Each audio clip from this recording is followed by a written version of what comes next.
Alors, ce que je te propose, c'est d'attendre qu'on soit en ligne sur tout. Je pense que ça prendra juste quelques instants. Le temps que je présente un petit peu le live et la thématique. Donc déjà, je te remercie largement d'être avec nous. Je t'en prie, je t'en prie. Surtout que tu as une petite forme, mais tu as tenu, comme tu disais, à tenir ta parole, puisque tu disais que les champions tiennent parole. Donc, c'est une... Rendez-vous, Ah, les rendez-vous. Oui, grand rendez-vous. les grands rendez-vous. Oh, merci. Enfin, tu vois, j'ai retenu parole, mais les grands rendez-vous, c'est encore plus marquant. Merci à toi. Alors, donc oui, la thématique d'aujourd'hui, c'est trouver sa voie. Et il y a vraiment ce côté très intéressant où tu vas nous expliquer en fait déjà ce que tu en penses, mais comme tu disais, à contre-pied, puisque trouver sa voie, ça peut être en fait une manière assez anxieuse d'aborder la vie, puisque du coup, si on ne trouve pas sa voie, qu'est-ce qui se passe? Est-ce qu'on peut avoir une vie satisfaisante si on n'a pas trouvé sa voie au préalable? Donc, je pense que c'est à tout cela que tu vas répondre ce soir. Alors, hop, je te laisse économiser ta voix parce que je t'ai proposé tant qu'on est en ligne d'économiser ta voix. Je vérifie juste si on est au moins sur Instagram. On va continuer. Comme ça, on pourra avoir la version enregistrée et la reposter si nécessaire. Non, nous ne sommes pas en ligne sur Instagram. Tiens, tiens. Hop, voilà.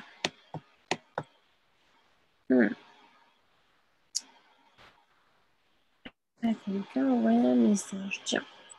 Voilà.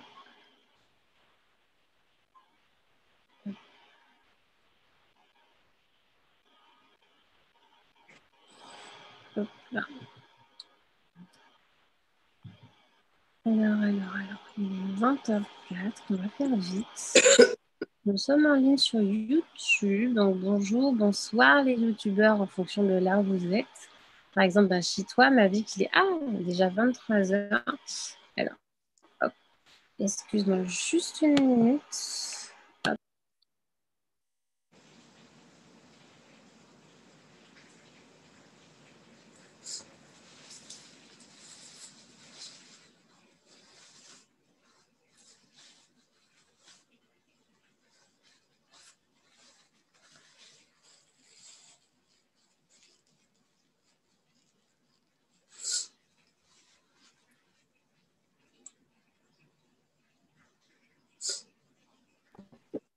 Ce qui est magnifique quand on travaille en équipe, c'est qu'on peut être plusieurs à vérifier. J'ai très bien fait mon travail. Nous sommes en live sur Instagram. Donc, comme je te disais, on va pleinement impulser ce live. Donc, merci beaucoup pour ta patience et encore plus pour ta belle présence. Donc, comme je disais, ce live vraiment est autour de la thématique trouver sa voie. Et tu es particulièrement indiqué puisque tu es mindset coach. Donc, tu es la personne à voir quand on n'a pas le bon mindset, quand on n'a pas le bon état d'esprit pour trouver ta voie, par exemple, ou tout autre projet qu'on a élaboré. Donc, ma première question, Mavic, c'est penses-tu vraiment que trouver sa voie, ça soit la solution? Bonsoir, merci de m'accorder du temps de cerveau disponible. Euh, Tout d'abord, la solution, ça n'existe pas. Il n'y a pas la solution pour quoi que ce soit. Ça n'existe pas. Et si vous êtes en quête de la solution, c'est le meilleur moyen d'être en quête pour la tristesse, la désillusion, la frustration. Ensuite, si tant est qu'il y ait eu une solution, trouver sa voie ne serait pas, d'après moi, la solution.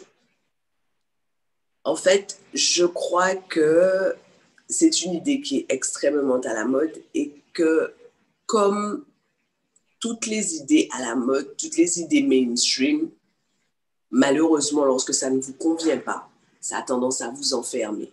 Tout ce qui nous est vendu, tout ce qui nous est présenté, tout ce qui nous est offert comme la voie royale pour atteindre quelque chose, doit être passé au filtre de notre libre arbitre.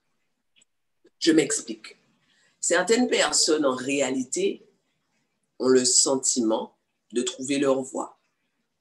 Mais ce n'est qu'un sentiment. D'autres personnes, effectivement, trouvent leur voie. Et d'autres encore, en dépit de multiples recherches, ne trouvent pas. Et quand on ne trouve pas, si tant est qu'on ait accepté l'idée de la voie, de la mission de vie, de l'ikigai et que sais-je encore comme étant la solution, quand on ne trouve pas, qu'est-ce qu'on fait? Est-ce que ça veut dire qu'on est un incapable? Est-ce que ça veut dire qu'on n'est pas capable? Est-ce que ça veut dire qu'on n'a pas bien cherché? Est-ce que ça veut dire qu'il faut attendre de trouver ce Graal pour commencer à vivre? Est-ce que pire encore, est-ce que ça veut dire qu'il faut attendre de trouver ce Graal pour offrir au monde tout ce qu'on a à offrir? Non, non.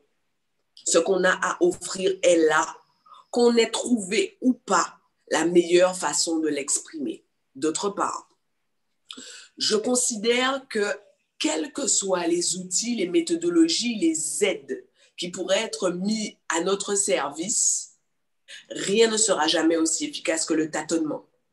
Le tâtonnement, la recherche, l'essai, les itérations. Or, si on considère que trouver sa voie est la solution, il y aurait donc un itinéraire qui nous permettrait de la trouver. Et cet itinéraire unique ne laisse pas la place aux itérations. Or, c'est dans l'itération qu'on grandit, c'est dans l'itération qu'on mature notre projet, c'est dans l'itération qu'on parfait notre connaissance de nous-mêmes.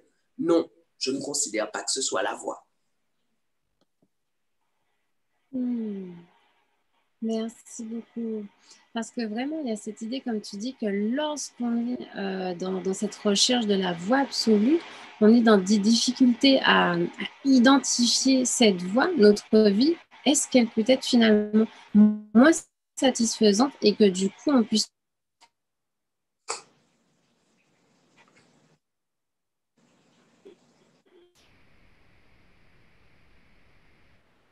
et qu'on passe peut-être notre vie au lieu de notre vie à chercher justement cette voie. Je t'ai perdu, Laura. La connexion n'est pas très bonne. Je n'ai entendu que le début de ta question. Ah ben, je vais mettre mes écouteurs au cas où. Donc, je te demandais, donc je tente encore de te demander sans les écouteurs, si d'après toi, justement, courir après cette voie, cette soi-disant voie pour soi, c'est une manière de passer sa vie dans toute autre chose que d'être présent dans le monde et du coup, de s'assurer une vie insatisfaisante.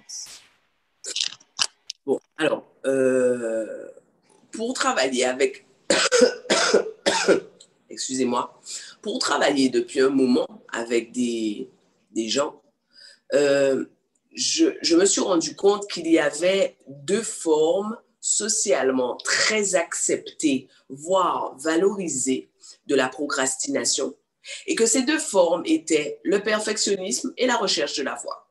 C'est-à-dire que la meilleure façon de faire la société avaliser, accepter le fait qu'on n'en fiche pas une, c'est soit de se dire « Oh, moi, je suis perfectionniste », ce qui a été pendant très longtemps valorisé comme étant une qualité. Ce n'est pas une qualité, puisque la perfection n'existe pas. Dire « Je suis perfectionniste » veut dire « Je cours après une chimère dont je sais qu'elle n'existe pas, donc derrière laquelle je me cache pour ne pas agir. » Et la deuxième chose, c'est dire « J'ai pas encore trouvé ma voie, j'ai pas encore trouvé ma mission. » Mais finalement, c'est si important que ça. Qu'est-ce qu'on en a à fiche de savoir exactement quel est l'itinéraire qu'on doit emprunter? Est-ce que finalement, cette espèce d'obsession de la voie, de la mission de vie, du chemin, est-ce que ça ne serait pas une façon de retomber dans des travers qu'on reproche à la société de nous imposer? Est-ce que ce ne serait pas une façon de se fermer dans une case?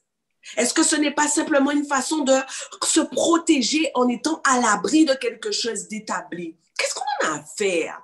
Est-ce que l'important, c'est pas le bonheur? Est-ce que l'important, c'est pas le kiff? Est-ce que l'important, c'est pas être soi? Et je vous arrête tout de suite. La tentation serait grande que de me dire, est-ce qu'on peut être soi sans avoir trouvé sa mission de vie? Un bébé connaît sa mission de vie. Hein? Et est-ce qu'il y a plus soi qu'un bébé? Non. Le bébé ne connaît pas sa mission de vie. Son job, c'est le kiff. Son job, c'est grandir. Son job, c'est apprendre. Alors finalement, cette espèce de quête effrénée, n'est-ce pas simplement une façon de sacrifier à un besoin de pessimisme, à un besoin de conformisme, à un besoin de sécurité? Est-ce que cette espèce de Graal qu'on cherche n'est pas juste quelque chose derrière lequel on pourrait se cacher en se disant c'est ma voix ou c'est pas ma voix? Je ne fais pas parce que c'est pas ma voix. Qu'est-ce qu'on a à faire? Est-ce que l'important, ce n'est pas la satisfaction, le bonheur et une contribution positive? Je n'ai aucune idée de si j'ai trouvé ma voie ou pas. J'en suis à ma 4e carrière. Et en plus d'être à ma 4e carrière, je suis à mon 2e mariage, je suis à mon 5e enfant et chaque fois, je suis quelqu'un de différent. Et je ne sais pas, là, aujourd'hui, je ne sais pas dire, voilà le dénominateur commun. J'en ai rien à faire. J'en ai rien à faire parce que ce qui compte pour moi, être heureuse et apporter une contribution positive. Est-ce que j'ai le sentiment que oui ou non, le job que je fais tous les jours, en tant que chef d'entreprise, en tant que mère, en tant qu'amie, en tant qu'épouse, est-ce que j'ai le sentiment que j'ai une contribution positive? Yes. Alors, est-ce que la mission de vie serait quelque chose? Pas sûr. Magnifique. Et tout ça de vie pour une femme très brillante. D'ailleurs, je te disais sans exagérer un petit peu plus tôt que je pense que tu as 2 sosies cachés avec tout ce que tu fais. Vraiment. Et c'est intéressant. Moi, ce que je comprends dans ce que tu dis, c'est qu'en fait, chercher sa mission de vie, c'est une manière de ne pas passer à l'action. Mais du Oui. coup, j'ai envie de te dire, derrière tout cela, doit y avoir quand même des personnes qui sont plutôt malades de cela. Est-ce que tu as des astuces pour passer à l'action et du coup peut-être commencer à donner du sens à sa vie et sortir de cette espèce de fonctionnement qui tourne en rond où j'ai pas trouvé ma voie, je vais pas, j'ai trouvé ma voie, peut-être que j'y vais, puis je change en chemin. Comment est-ce qu'on fait pour sortir de cela? Alors, moi, j'y vais toujours très mollo sur les conseils. Je suis profondément convaincue que la réflexion, l'intellectualisation, la prise de recul, la planification sont importantes et sont l'expression de notre noblesse, sont l'expression de notre contrôle sur notre environnement, ce qui est un luxe parce qu'il n'y a rien de plus incertain que la réalité. Néanmoins, pour moi, tout ça n'est l'expression de notre grandeur que dans la mesure où c'est préalable à l'action.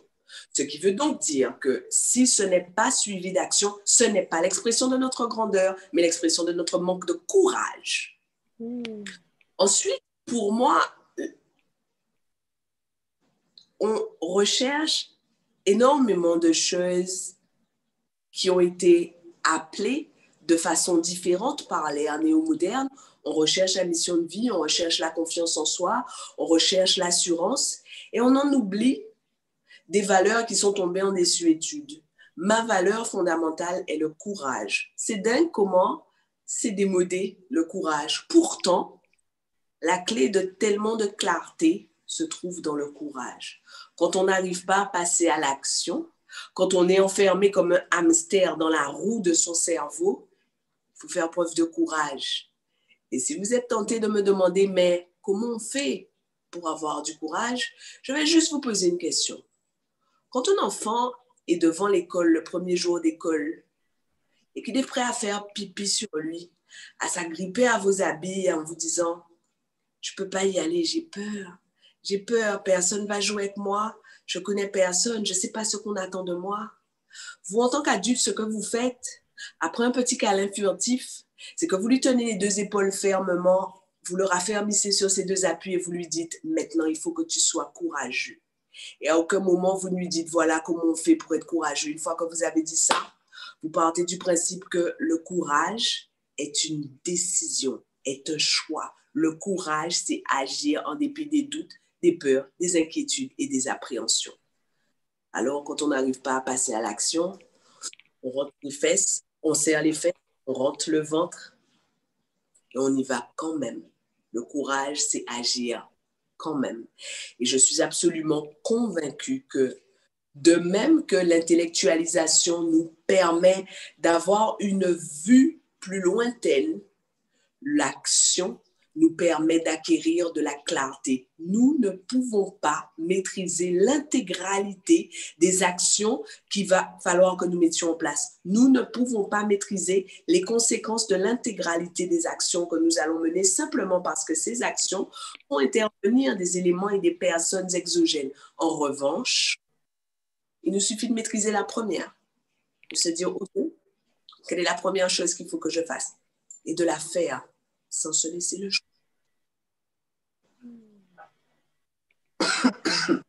Donc, un premier pas, c'est ce que tu es en train de dire, qu'à partir du moment où on pose un premier pas vers ce qu'on imagine, en tout cas pouvant être notre voie ou notre projet, pardon, et bien dis donc, j'ai oublié un petit détail dans le live, excuse-moi.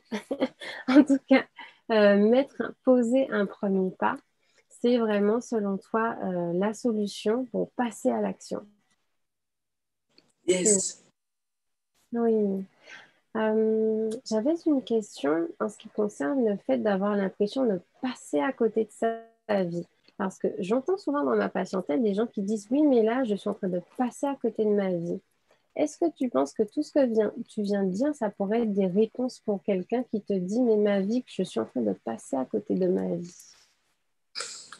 Alors, je ne sais pas.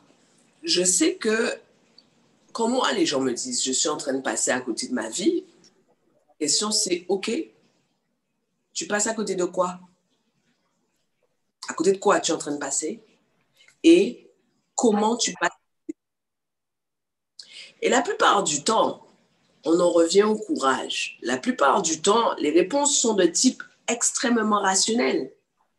Je suis enfermée dans une relation qui n'est pas satisfaisante. Et quand je pousse les questions, on en arrive à « Oui, mais qui voudra de moi après ?»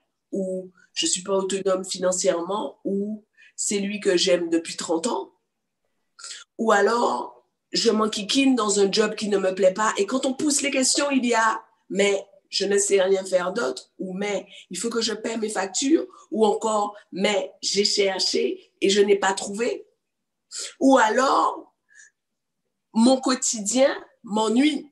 Et quand on pousse et que je dis, mais pourquoi ton quotidien t'ennuie? Les vraies réponses, c'est, mais je n'ai pas cherché. Personne ne m'a dit comment avoir un quotidien intéressant.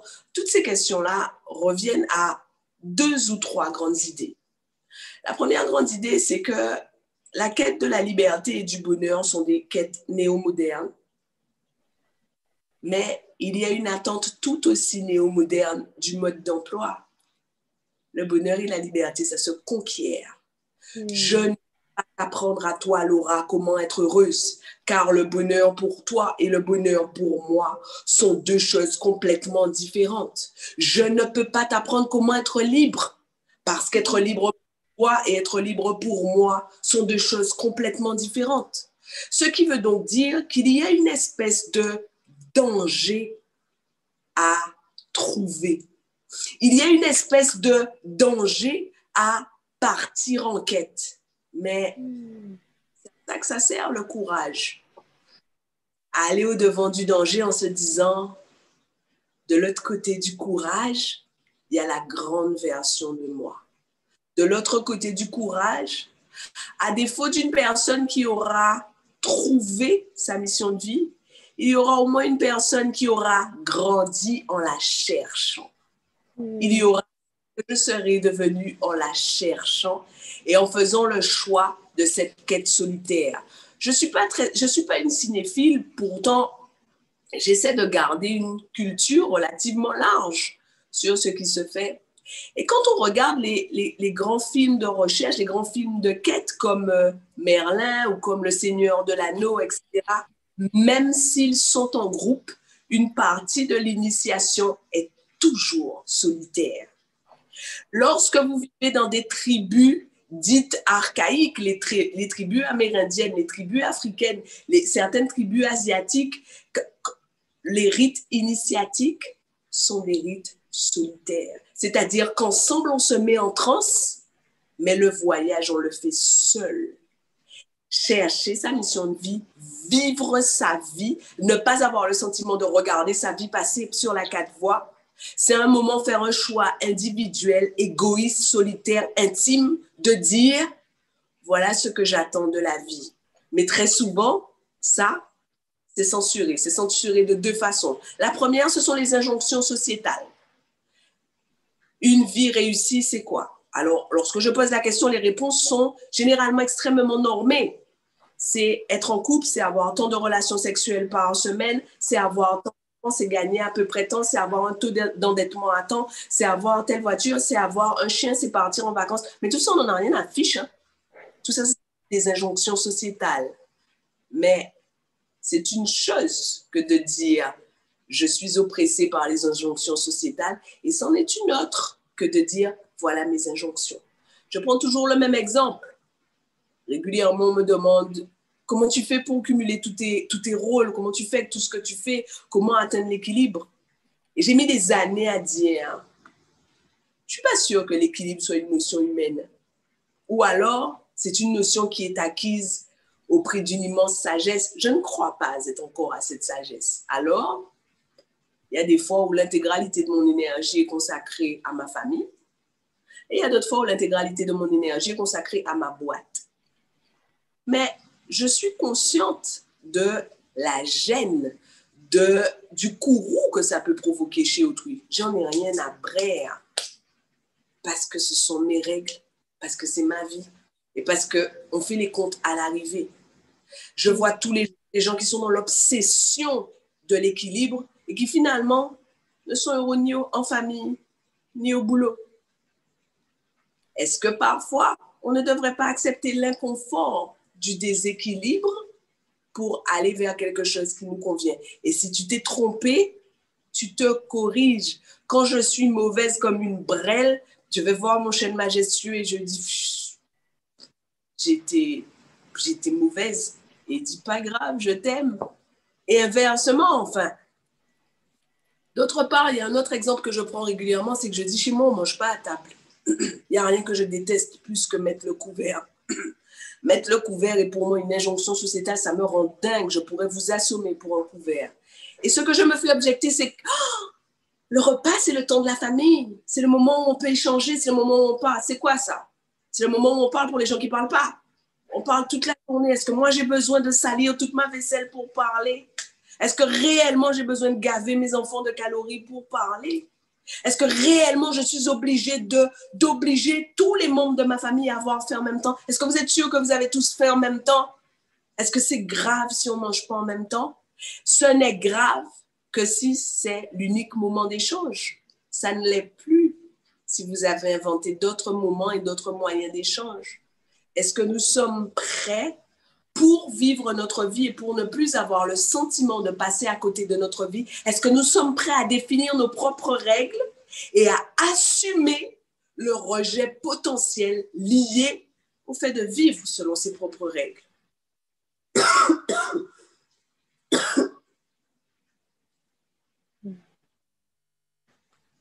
Je te remercie, Marie. J'aurais une dernière question pour toi, puisque on sait que tu es malade, donc on va te laisser aller dormir et te reposer ta voix. Surtout, on parle de voix aujourd'hui, et comme par hasard, tu es en recherche de ta voix VOX. Donc, il y a quelque chose qu'on a émané avec cette histoire de voix.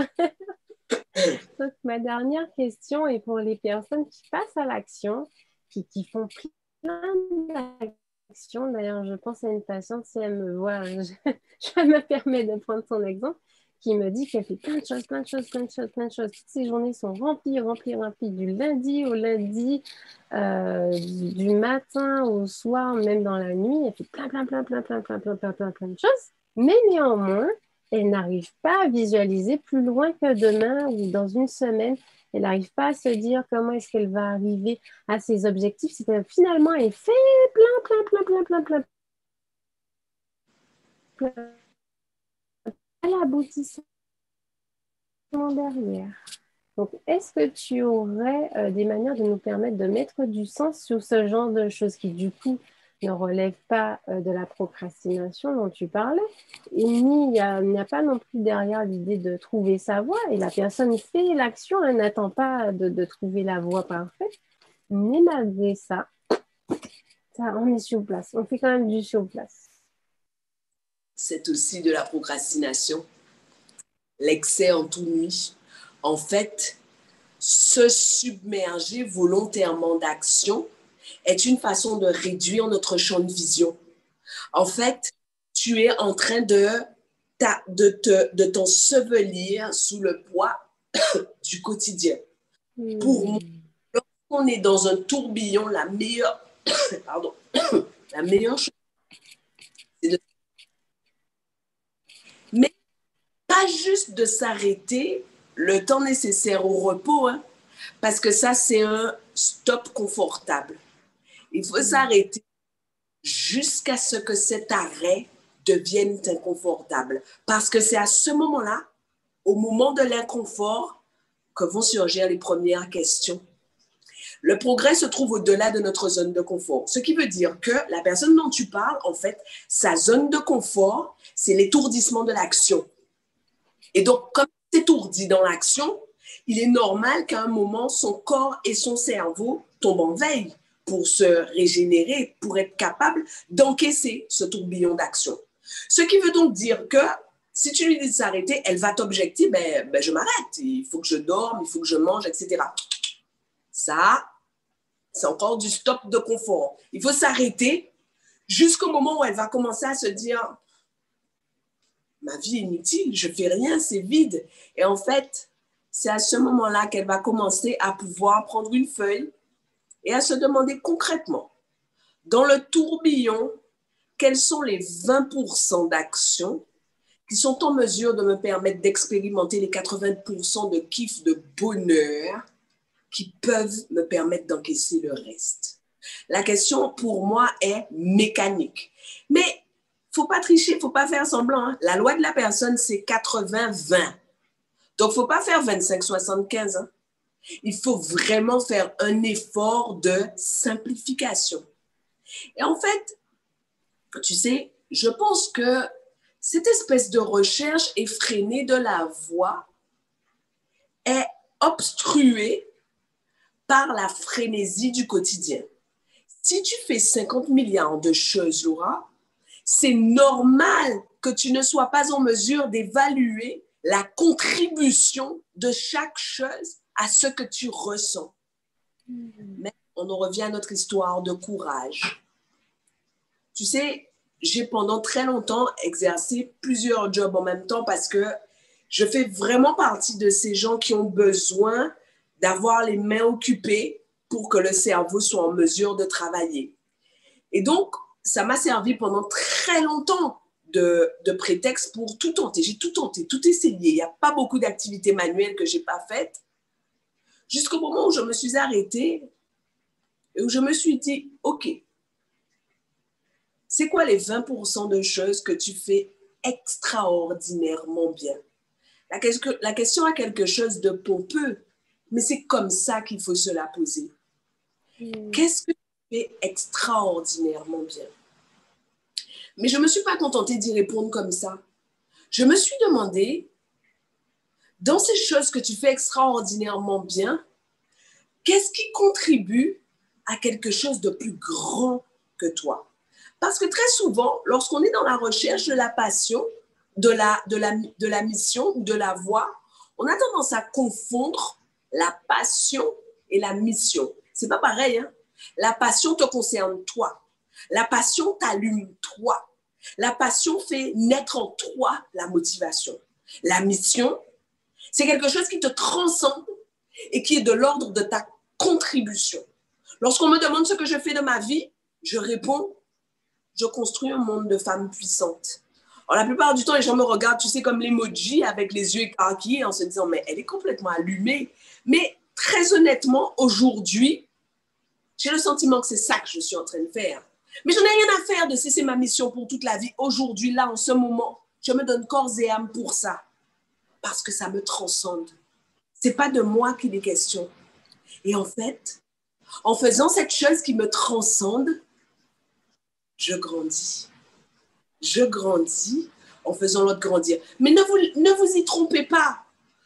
Je vois passer des dizaines, des centaines de personnes sur les réseaux qui voudraient avoir une espèce de contribution glamour, tu sais, où il faudrait avoir le bel Instagram et où tu inspirerais les gens en chantant comme Beyoncé ou en dansant comme Shakira ou en étant aussi stylé qu'Erykah Badu.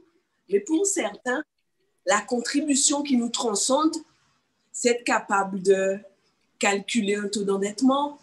Pour d'autres encore, la contribution qui les transcende, c'est de fabriquer des routes solides pour que les gens, tous les jours, aillent bosser, emmènent leurs enfants à l'école. Ce que je veux dire, c'est qu'il ne faut pas être obsédé par les objets qui brillent et par un miroir aux alouettes. Parfois, notre contribution n'est pas glamour. Et en fait, il n'y a que l'arrêt objectif sur notre vie, bienveillant mais sans complaisance, qui nous permettent de nous dire stop. Quels sont ces 20% qui m'apportent les 80% de bonheur? Et à l'intérieur de ces 20%, où est-ce que je contribue à plus grand que moi? Où est-ce que je rends ce qui m'est donné?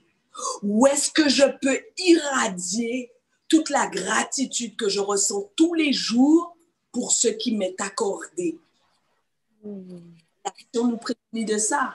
Si tu es dans un tourbillon d'action, tu n'as pas le temps de te demander ça. Donc, tu es juste en train de procrastiner, de regarder ta vie passer sur la 4 voies, alors que tu es 8 fois plus occupé que la personne qui est assise sous un manguier à se dire « je suis perfectionniste, je suis perfectionniste, je suis perfectionniste ». Mais le résultat est le même.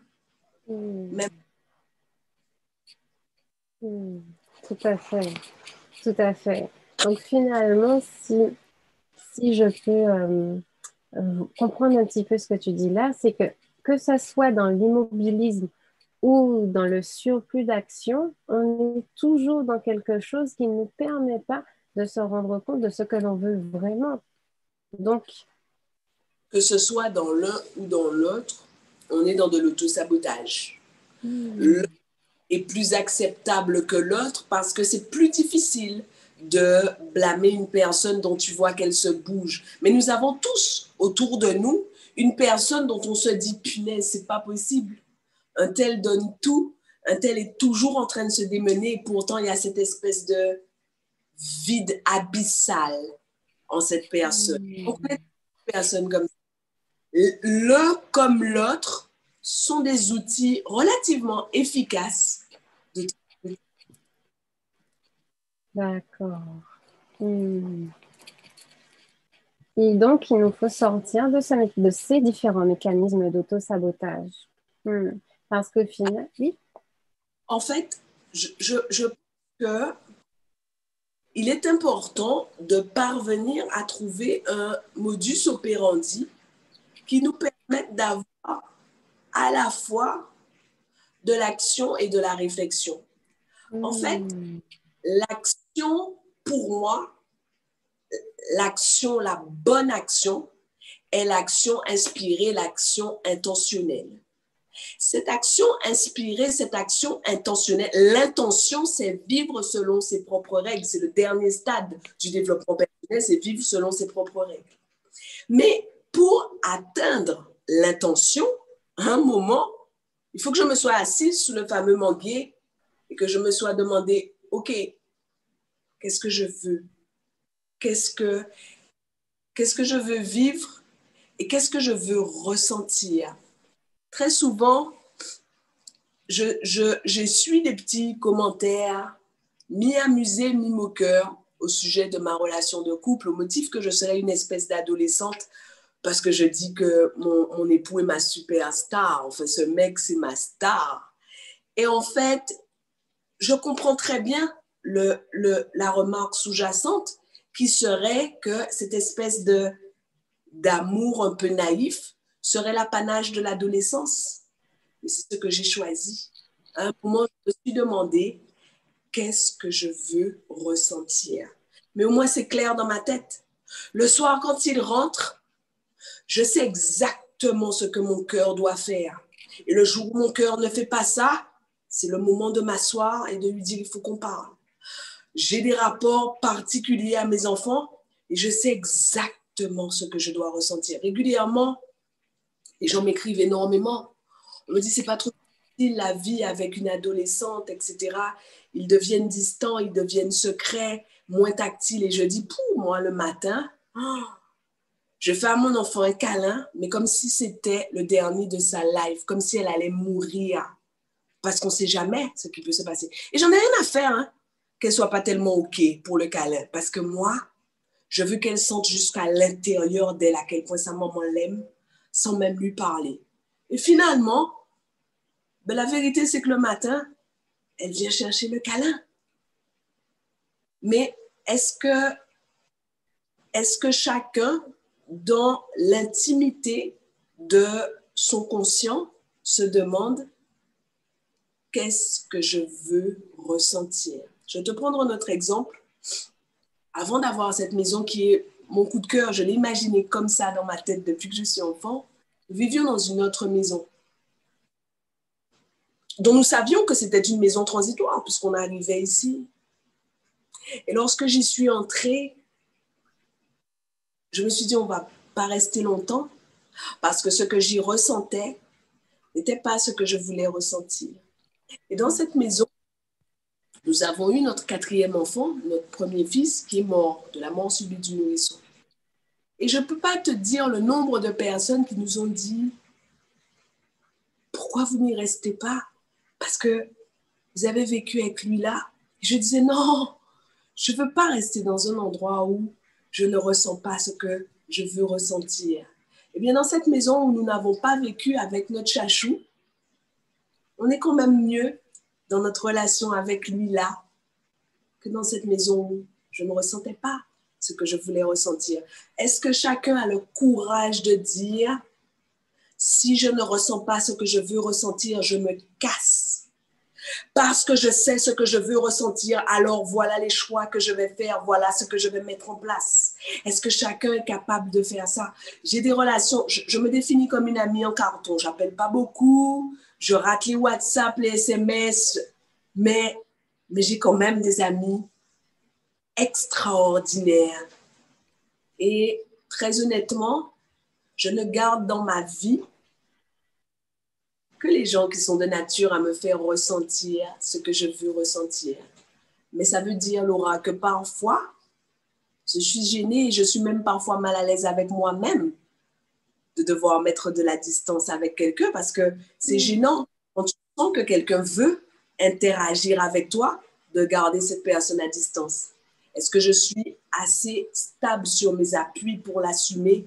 Oui. Le progrès se trouve au-delà de notre zone de confort. Et si ce n'est pas inconfortable, ce n'est pas du développement personnel. Je pense que nous allons rester sur ce mot-là. J'ai vérifié, on a surtout des personnes qui te big up, une personne qui disent les gens n'aiment pas assumer, être différents des règles établies, voire antisocial. Il y a Eben qui dit moi aussi, je suis une anticonformiste. On est fatigué de ces règles qui nous standardisent alors que nous avons nos propres identités, nos propres histoires. Il y a Sydney qui t'envoie un pouce, Sydney Letty qui t'envoie un pouce. Oula, il y a pas mal de commentaires. Donc, surtout des personnes qui donnent, qui donnent un appui à ce que tu dis, que finalement, il faut assumer d'être différent, sortir des standards, assumer que trouver sa voie, ça peut être ne jamais la trouver et être dans une recherche, en fait. Et sur la voie de la recherche, s'amuser, avoir des kiffs, comme tu disais, revenir à cette voix du petit enfant qui ne se questionne pas, qui ne se demande pas quelle est sa mission. Il se dit simplement « Waouh, quelle vie magnifique, je vais kiffer. » Donc, ah oui, ah oui. Donc, je te remercie beaucoup, vraiment, ma vie. C'était une joie de t'avoir avec nous. Donc, on fait un live un peu plus court pour te permettre de prendre soin de toi. D'ailleurs, je te poserai la question en privé, mais je pense qu'il y a un autre live qui pourrait être intéressant, notamment parce que tu tousses avec une naturopathie. Je te demanderai ton avis en privé.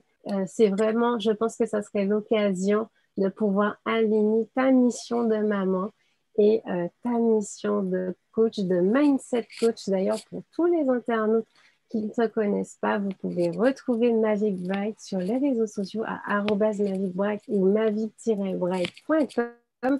D'ailleurs, où on peut trouver un livre que tu as non, je crois que tu as fait plusieurs livres, pardon. Oui, tu as fait plusieurs livres. Et en même temps, tous les beaux. Un seul livre. Ah, ben moi, j'ai vu deux. Peut-être qu'il y en a un deuxième que tu caches encore. Ah, voilà. C'est ça que j'avais retenu. Donc, il y en a bien deux. C'est juste qu'il y en a un qui n'est pas encore publié, qui n'est pas publié. Donc, bientôt. Et tu nous prépares encore plein, plein de belles choses. Donc, merci à toi pour ta belle présence et ta capacité vraiment à prendre soin de nos communautés. Et vraiment, je crois pleinement qu'en effet, tu contribues à créer de grandes dames. Donc, continue vraiment. Je pense que tu es sur la bonne voie. Et même plus que ça, pour revenir à l'histoire de voie, mais la voie, ça peut être aussi un chemin, être sur le chemin. Mm. Merci beaucoup, Laura. Merci. Merci à toi. Alors, chers internautes, évidemment, si vous avez plus de questions, vous pouvez envoyer des messages à Mavic, à nous-mêmes, maïna@maïna.france, et nous prendrons le temps de vous répondre. Et je l'espère avoir l'occasion de vous apporter plein de news de Mavic, puisque comme vous avez vu, elle fait 20% d'action, mais c'est 20% d'action hyper efficace. Merci beaucoup à toi et excellente soirée, Mavic.